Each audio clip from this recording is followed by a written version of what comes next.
18th century, British merchants shipped around 3 million people from West Africa across the Atlantic to the Americas and sold them into slavery.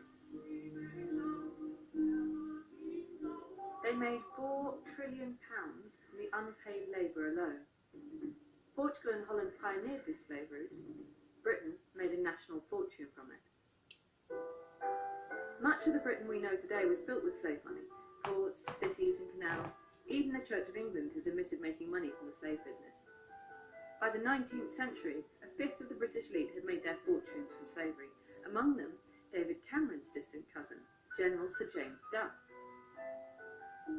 The Liverpool merchants who founded what's now Barclays Bank were slave traders.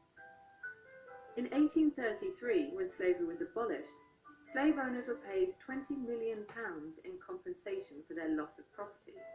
That's £2 billion today. More than 10 million people died as a direct result of the Atlantic slave trade. But the survivors got nothing. West Africa, nothing. Now 15 Caribbean states, including Jamaica, have launched the first united campaign for reparations from Britain, France and Holland. They have suggested compensation equal to the sum offered to slave owners in the 1830s, £2 billion. They also want an apology, recognition of the historic atrocity. They hid in caves. My great-grandmother was born in a cave to make sure that she was not born as a slave. And that is what Britain perpetuated. But the British government has refused to give either. David Cameron's first official visit to Jamaica has amplified calls on Britain to agree to reparations. Some argue that if Britain did pay, it wouldn't be the elite footing the bill but the tax-paying working classes. Others have said this was 200 years ago, it's in the past, why should I pay now?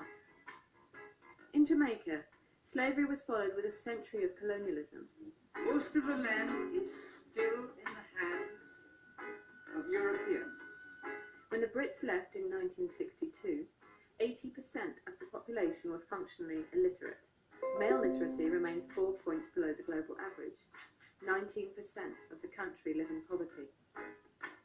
When historic crimes have generational victims, who should pay? Yeah, thank you for watching and thank you for listening. I'm out of here.